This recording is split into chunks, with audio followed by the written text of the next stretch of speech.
everyone, welcome to Sketchy Ed, a little corner of the internet where I'll be discussing and reviewing all things horror related. So I finally got around to watching the Aussie horror drama Relic.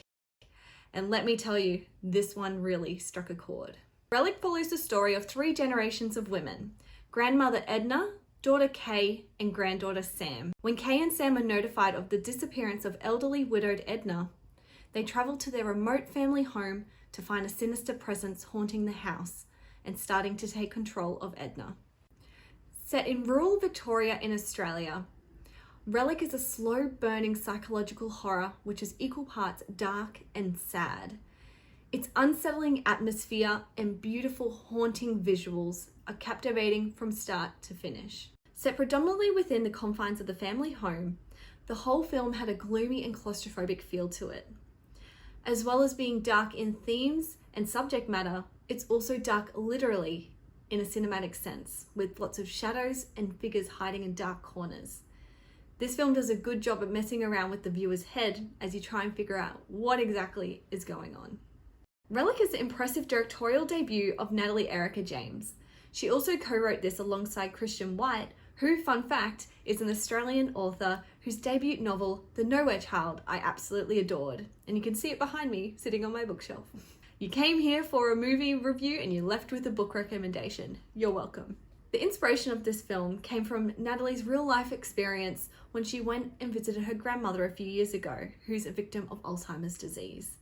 After learning this, it made me respect the movie so much more, and I can really appreciate the story that she set out to tell. I've seen others compare this film to the likes of The Babadook and Hereditary, which I completely agree with. The themes in Relic share similarities with these 2 other films, so if you're a fan of the latter, you'll most probably like this one too. Also, like The Babadook, the real horror can be found when you read between the lines. This isn't to take away from Relic in any sense. This film stands on its own with its exceptional performances, haunting cinematography, and an emotional, deeper meaning just lying beneath the surface. As mentioned before, one of the highlights for me were the performances from the 3 lead actresses. Emily Mortimer and Bella Heathcote, playing Kay and Sam, are very convincing in their roles.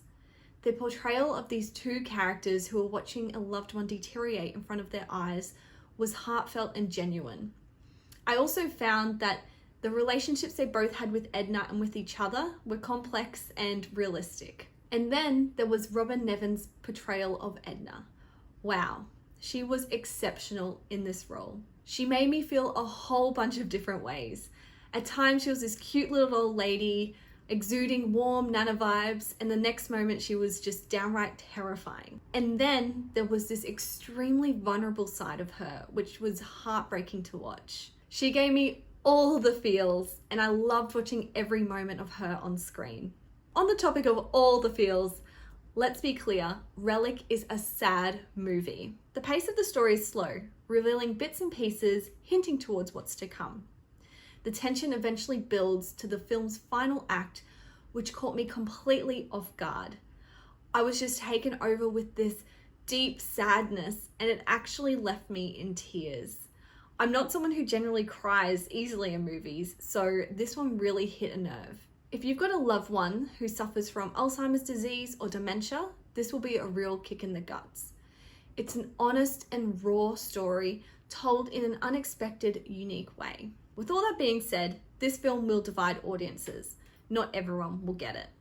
I watched this with my husband Josh, and while I was left feeling deeply moved and affected by it, he was left feeling bored, lost, and generally unimpressed.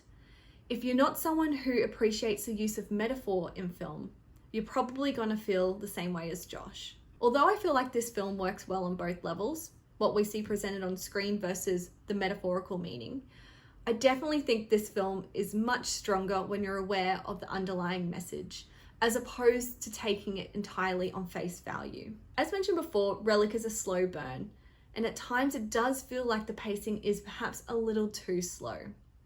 It probably doesn't help that the majority of the film is set in this one location, the family home, in dark lighting.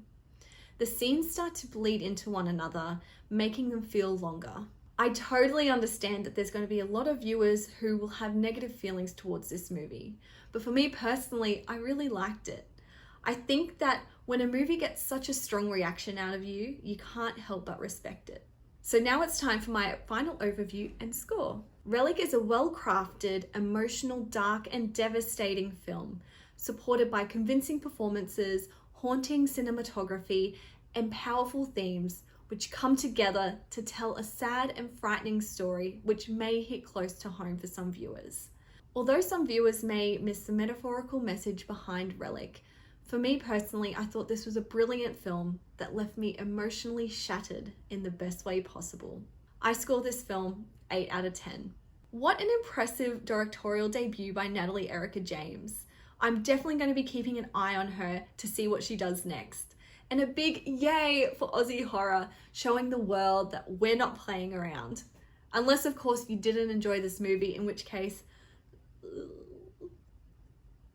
So what did you guys think of Relic? Did you love it? Did you hate it?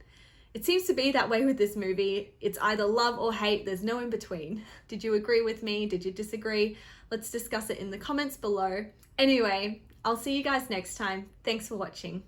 Bye.